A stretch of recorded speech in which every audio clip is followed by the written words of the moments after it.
로마서는 하나님의 사랑을 전하기 전에 먼저 하나님의 진노와 심판을 전하고 있습니다. 왜 인간이 하나님의 진노 아래 있습니까? 하나님을 알 수 있는 분명한 계시가 주어졌음에도 불구하고 불의로 진리를 가로막았기 때문입니다. 썩지 아니하는 하나님의 영광을 썩어질 피조물의 형상으로 바꾸어 우상을 숭배했기 때문입니다. 하나님은 이러한 인간의 타락 가운데, 그들을 죄 가운데 내버려 두심으로 진노하시며 또 심판하십니다. 하나님의 내버려 두심, 그것은 하나님이 죄를 짓도록 하신다는 것이 아니라 스스로 자유의지로 죄를 택하고 하나님을 대적하는 삶을 택한 인간들을 내버려 두심으로써 그 죄의 결과를 체험하게 하고 그 죄의 형벌을 받게 하심으로써 돌이키게 하시는 하나님의 은혜가 그 가운데 숨어 있기도 한 것입니다. 그러나 끝까지 죄 가운데 거하기를 고집한다면 그것이 자신의 종말요 최후의 심판을 앞당기는 길이 될 것입니다.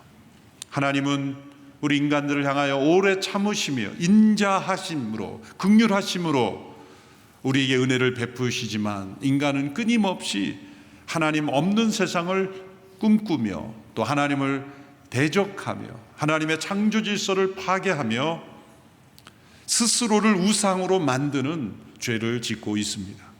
그로 인하여 인간의 마음은 어두워졌고 상실한 마음, 타락한 마음으로 인간의 마음은 온갖 죄악을 생산하는 죄악의 공장처럼 되어버린 것입니다. 로마서 1장 후반부에 나타난 다양한 이 죄의 모습들을 보면 우리 모두가 어느 한 가지 해당되지 않을 수 없는, 해당될 수밖에 없는 그러한 죄악의 종류들이 널거되어 있습니다. 그런데 하나님의 진노와 심판은 이렇게 명백하게 죄가 나타나는 사람들에게만 주어지는 것이 아닙니다. 스스로 자신을 의롭다 여기며 또 실제로 도덕적으로 의로운 삶을 추구하는 사람들, 더 나아가 다른 사람들로부터도 인정받고 존경받고 저 사람은 법 없이도 살 사람이라고 여겨지는 그런 사람들에게도 하나님의 진노와 심판은 주어진다는 것입니다. 모든 사람이 이렇게 하나님의 진노와 심판 아래 있다는 사실을 받아들이지 않는 사람들이 분명히 있습니다. 사도 바울은 이 로마서를 기록해가면서 그러한 사람들이 틀림없이 있을 것을 예상했습니다. 그래서 1장을 서술한 이후에 2장에 들어서면서 바로 나는 그런 하나님의 진노와 심판에 해당되지 않는다고 생각합니다 라고 자신을 변호하고 변명하고 또 도전하는 그런 사람들을 향하여 2장을 기록한 것입니다. 그래서 어법을 바꿉니다. 1장에서는 논술형으로 기록하다가 2장에 들어서 어떤 가상의 인물을 설정해 놓고 그 사람을 향하여 하고 싶은 말을 쓰는 일종의 수사 기법입니다. 헬라의 오랜 전통으로 내려오는 수사 기법으로 씁니다. 그래서 본문에 보면 어떠어떠한 사람이여 라고 이렇게 호칭을 하죠. 원문에는 오 사람아 이렇게 부릅니다. 불특정 다수를 대상으로 하는데 바로 이러한 생각을 가진 사람들입니다. 적어도 나는 양심 앞에 거리낌이 없으며 다른 사람 보기에나 혹은 자신이 보기에도 나는 하늘 아래 부끄러움 없이 사는 사람이다. 나는 적어도 다른 사람들보다는 더 도덕적으로 선하고 의롭게 산 사람들이다. 그러므로 나에게도 하나님의 진노와 심판이 주어진다는 것은 나는 받아들일 수 없습니다. 또 제가 보니 예수 믿는다고 교회 열심히 출석하고 활동하는 사람 가운데 못된 사람들도 있던데요. 나는 그런 사람들처럼 살지 않습니다. 심지어는 어느 가정들을 보면은 예수님 믿는 사람도 있고 믿지 않는 가족도 있는데 믿지 않는 가족이 도덕적으로는 더 깨끗하게 더 착하게 살고 예수님 믿는 가족이 좀 더 못되게 살고 그런 가족도 있어요. 그래서 그 가정에 가장 착하고 선하게 사는 사람 나오라 그러면 예수님 안 믿는 사람이 나온다면 그래도 그 사람에게 하나님의 진노와 심판 아래 있다라고 말할 수 있느냐라는 겁니다.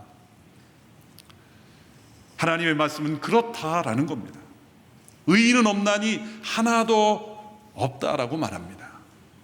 인간의 어떤 위대함도, 어떤 선함도, 어떤 착함도, 어떤 고상함도, 어떤 도덕적인 선함도 하나님 앞에서 의롭다 할 수 없다. 그들도 하나님 앞에서는 죄인이며 하나님의 동일한 진노와 심판 아래 처해 있다는 말씀을 전하고 있는 것입니다. 어떻게 그렇게 말할 수 있을까요? 그들은 때로 스스로 의로움을 추구할 뿐만 아니라 다른 사람을 판단할 수 있을 정도의 도덕적인 삶을 추구하고 있는데 그들에게 어떻게 하나님의 진노와 심판이 임한다고 말할 수가 있을까요? 사람들이 생각하는 도덕이란 무엇입니까? 그것은 다른 사람에게 피해 주지 않는 선에서 자신의 삶을 자유를 누리는 것입니다. 상대적인 것입니다. 한 사회의 규범, 그리고 법과 제도, 그리고 어떤 인간관계에서의 어떤 갈등과 충돌 없이 피해를 주지 않고 사는 삶이면 도덕적인 삶이고, 더 나아가면 다른 사람에게 존경받는 그러한 기부나 자선이나 봉사나 헌신을 하면 도덕적으로 훌륭한 사람이라고 인정받을 수 있죠.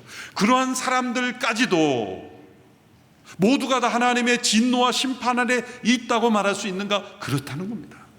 어떻게 그럴 수 있는가라는 것을 로마서 2장에서 바울은 설명하고 있는 것입니다.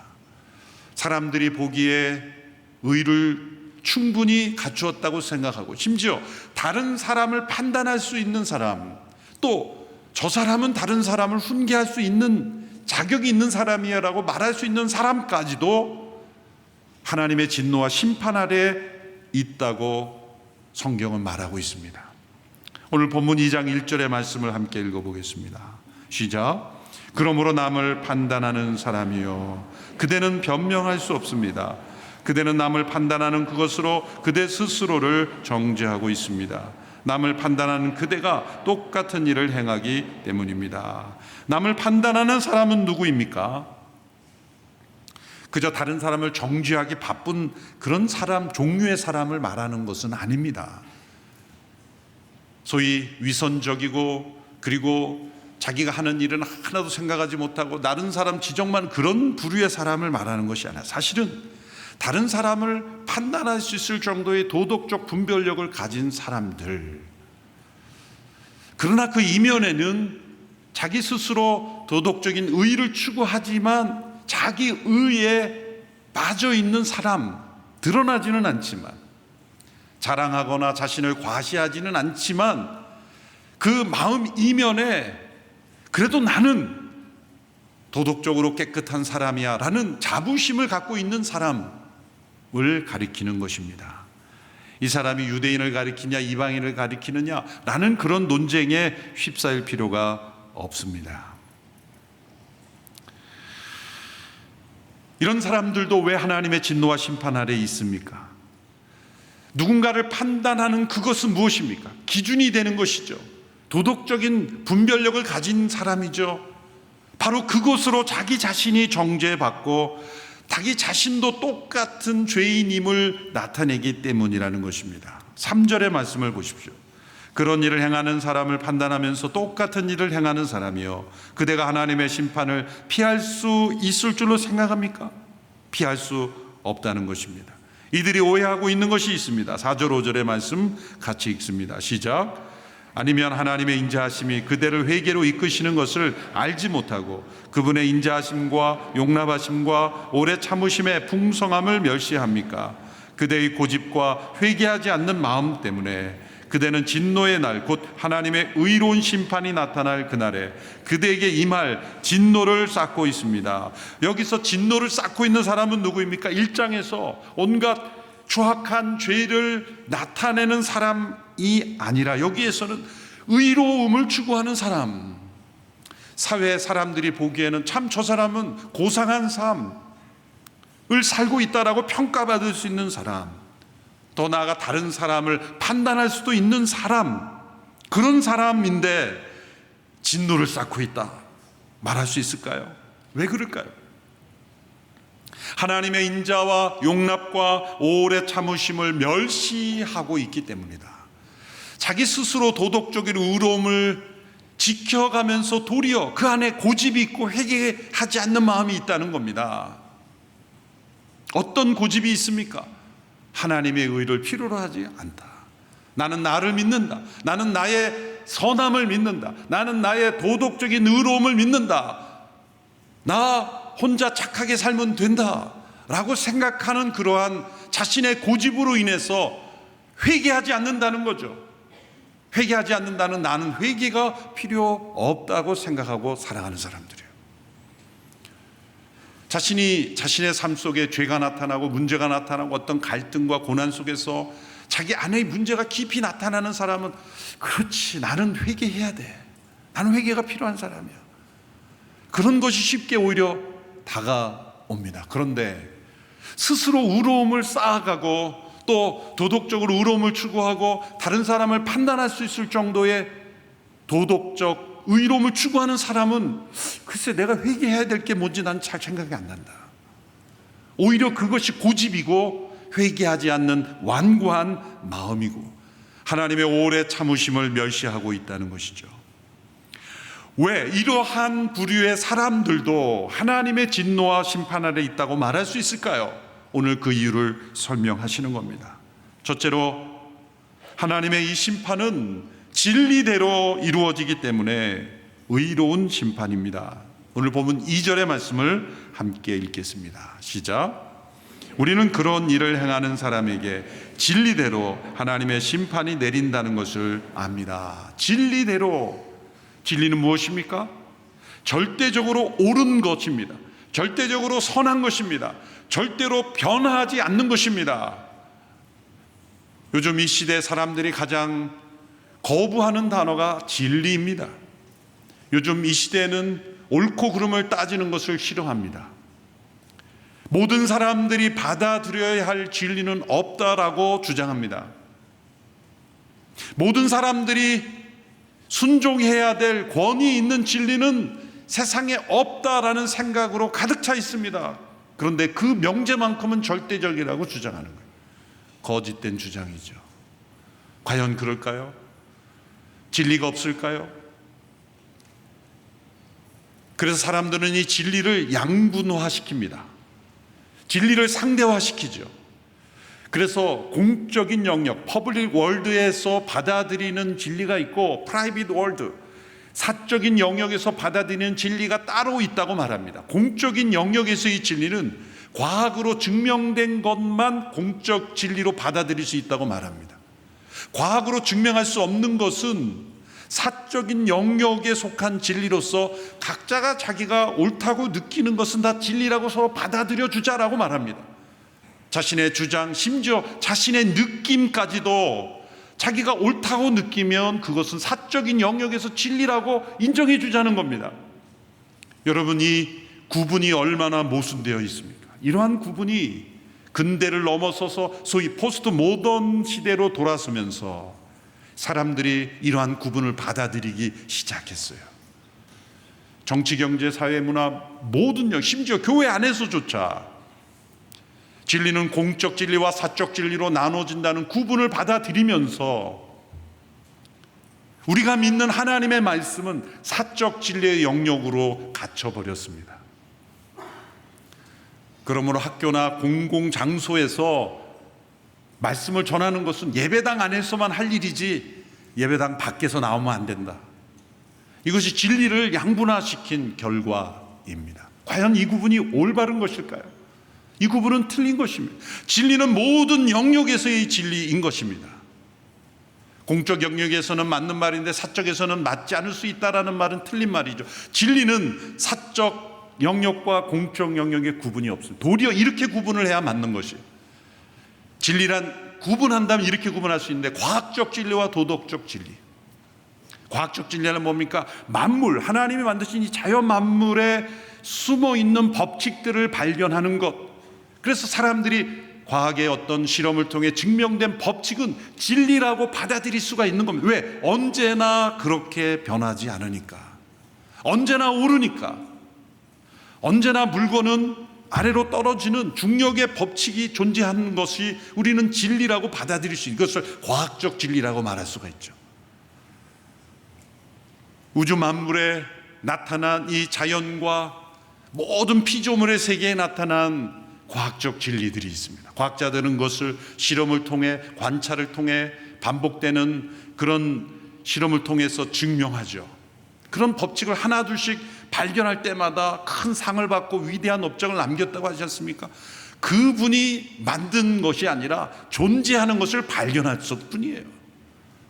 그 과학적 진리가 있다면 도덕적 진리가 왜 없습니까? 모든 사람들에게 적용될 법칙이 왜 없습니까? 그런 모든 사람들이 받아들일 법칙이 없다면 왜 사람들이 모두가 다 기쁘고 모두가 슬플까요?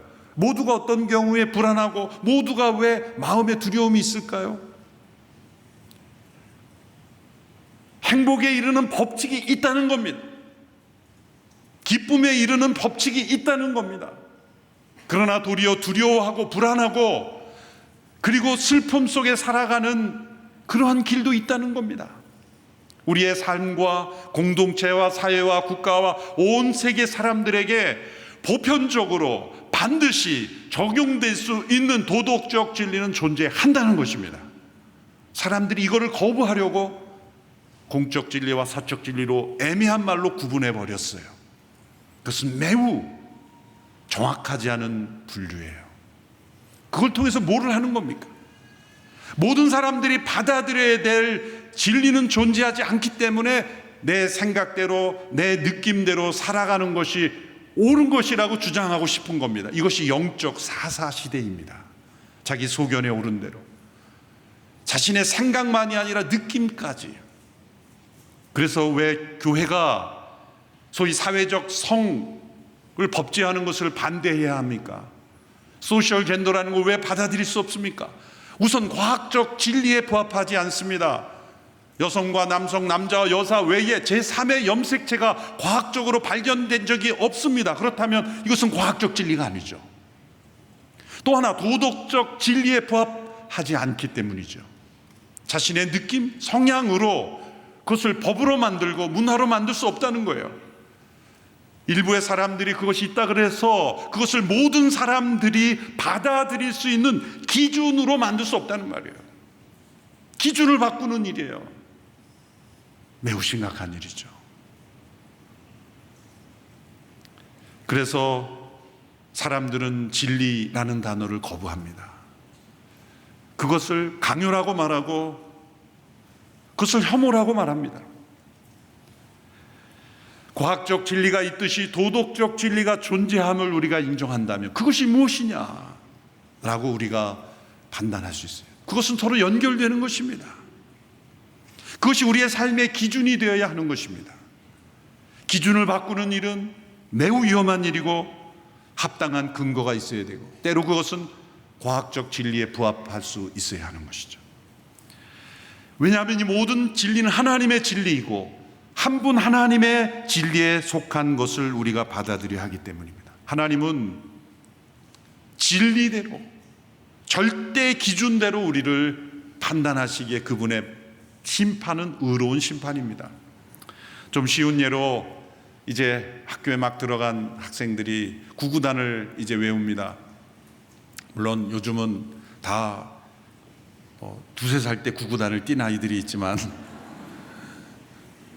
9 곱하기 9는 80일이죠. 맞죠? 9, 9, 80일. 오래돼가지고 제가 정확하지 않을 수 있는데 9, 9, 80일. 근데 어느 학생이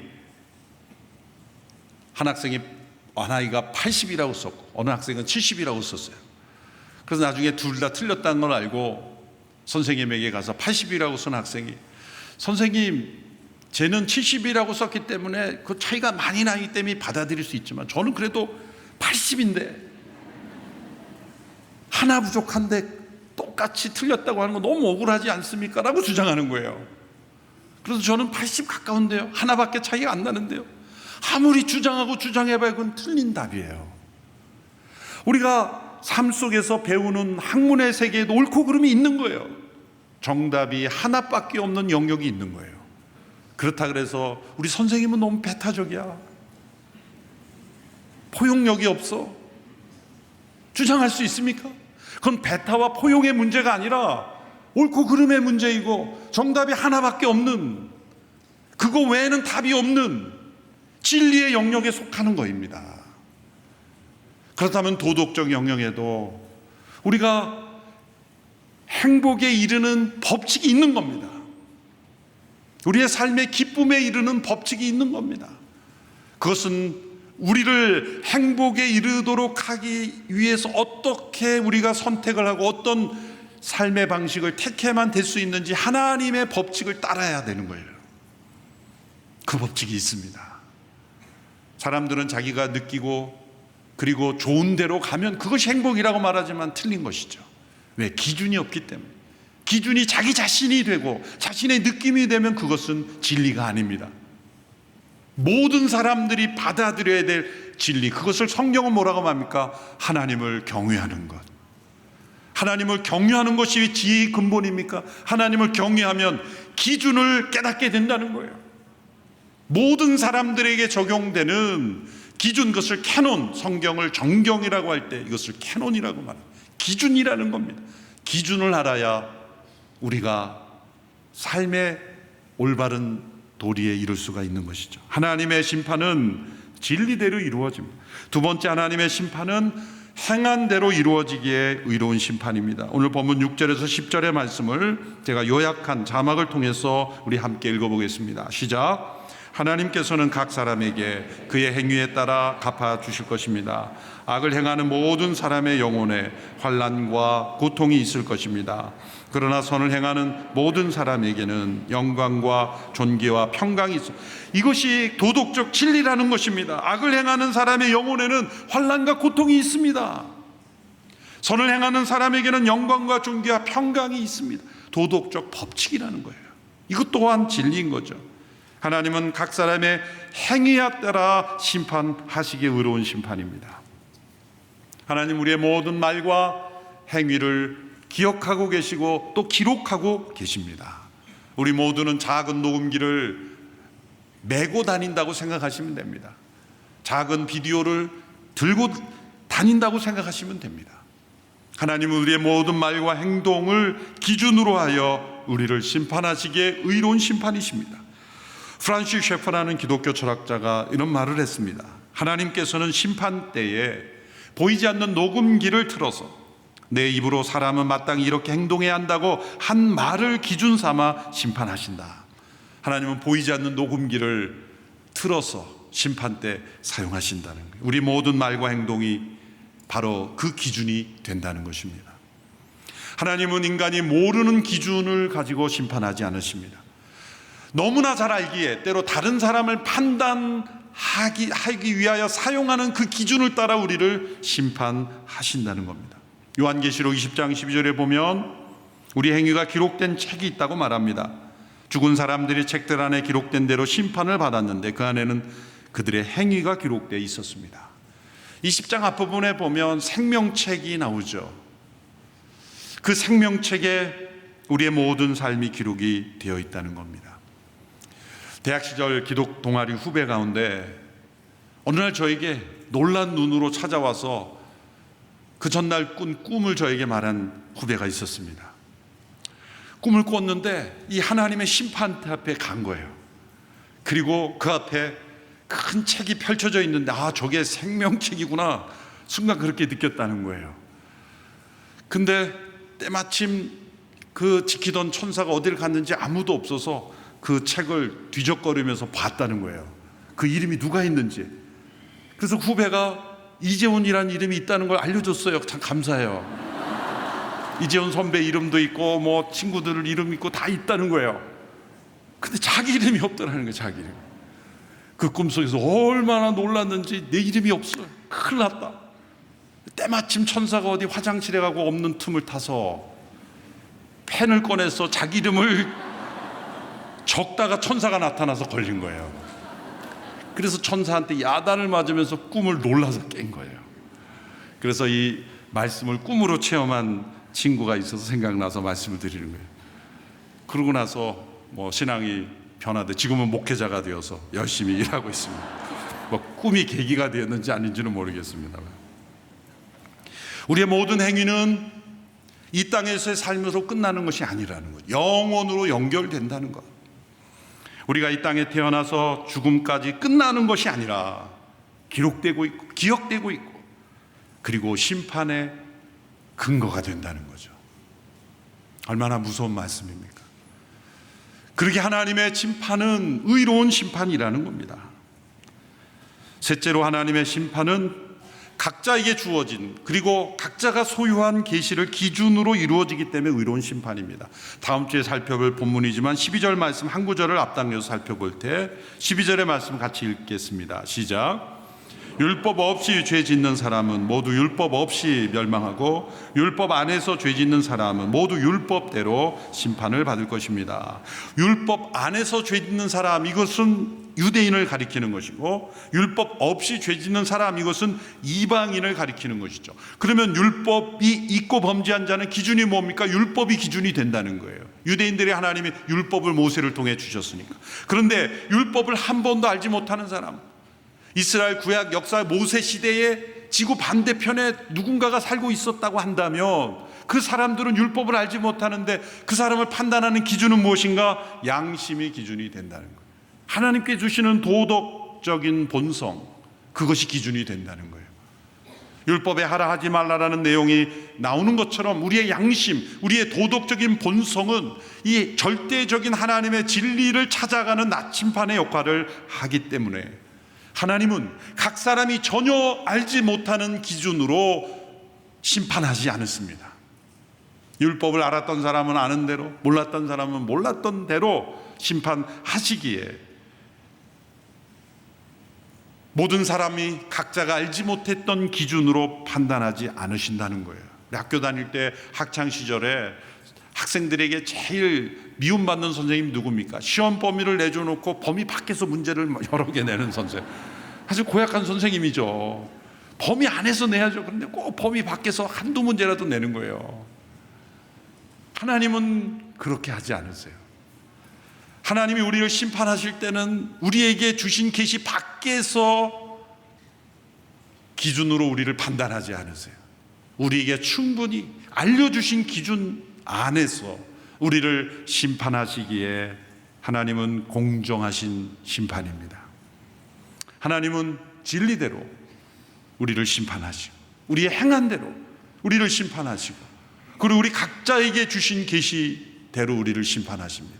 왜 이런 말씀을 2장에서 강조하고 있는 것일까요?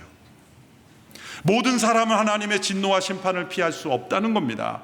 인간적으로 아무리 의로움을 추구하고 선한 것으로 인정받는다, 심지어 다른 사람을 판단할 수 있을 정도라 할지라도 하나님의 진노와 심판을 피할 수 없다. 그러므로 그냥 아무렇게도 살아도 된다는 뜻이 아니죠. 여러분, 이 땅에서 아까 읽은 말씀대로 선을 추구하면 선을 추구하는 하나님의 은혜가 따라옵니다. 하나님의 일반 은혜이죠. 악을 행하면 거기에 따른 보응이 따라옵니다. 그렇지만 이 땅에 인간 스스로의 도덕적인 의와 선을 추구해서 많은 사람들에게 존경받고 사랑받는다고 해서 하나님의 진노와 심판을 피할 수는 없다는 거예요. 대표적인 사람이 욥입니다. 욥은 동방의 의인이요 많은 사람들에게도 존경받고 하나님 보시기에도 참 의롭다 여길 수 있는 그러한 인간적인 선함과 의로움을 가지고 있었지만 그는 엄청난 고난 앞에서 그 마음속에 있는 죄가 떠올랐어요. 마치 맑은 샘물이 있어서 정말 이렇게 맑은 샘물이 어디 있을까? 라고 해서 많은 사람들이 샘물을 떠가는 샘물에 누군가 와서 그것을 막대기로 그 바닥을 휘어저으면 구정물이 되어서 흙탕물이 되어서 먹을 수 없는 물이 되는 것처럼 여러분, 우리 인간이 스스로 노력하는 의는 때로 맑은 샘물처럼 그렇게 고상하고 위대하고 의로워 보이지만 엄청난 고난이 다가와서 우리의 인생을 휘저어 놓으면 흙탕물처럼 되어버리는 그것이 욥의 인생이었습니다. 그러므로 욥을 통해서 우리에게 보여주는 것은 욥이 회개해야 될 죄인이었다면, 욥과 같이 의롭게 보이는 이도 회개해야 할 죄인이었다면 하물며 우리 모두가 얼마나 회개해야 될 죄인인가, 얼마나 하나님의 의가 필요한 사람인가. 인간의 의로는 하나님 앞에 의롭다함을 받을 수 없게 우리는 하나님의 의를 간절히 사모해야 한다는 것입니다. 이 하나님의 의의 절대적 필요성을 깨닫게 하기 위하여 도덕적으로 의로움을 추구하는 이들도 하나님의 의로운 심판 아래 있다는 것을 강조하였던 것입니다. 우리가 더욱더 이 땅에서 의롭고 도덕적으로 깨끗하게 살아야 합니다. 그러나 자신의 의로는 하나님의 의를 대체할 수 없다는 것, 우리는 여전히 하나님의 진노와 심판 아래 있다는 것을 깨닫고 겸손히 예수 그리스도를 통한 하나님의 의를 믿음으로 받아들이는 우리 모두가 되기를 축원합니다. 기도하겠습니다. 하나님 아버지, 하나님의 값없이 주시는 의로만 의롭다함을 받을 수 있음을 믿습니다. 우리 자신의 선함과 의로움도 하나님 앞에 더러운 옷과 같음을 고백합니다. 주님, 우리에게 하나님의 의를 선물해 주시니 감사합니다. 기쁘게 감사하게 겸손하게 받아들이는 저희들 되게 하여 주옵소서. 예수님의 이름으로 기도드립니다. 아멘.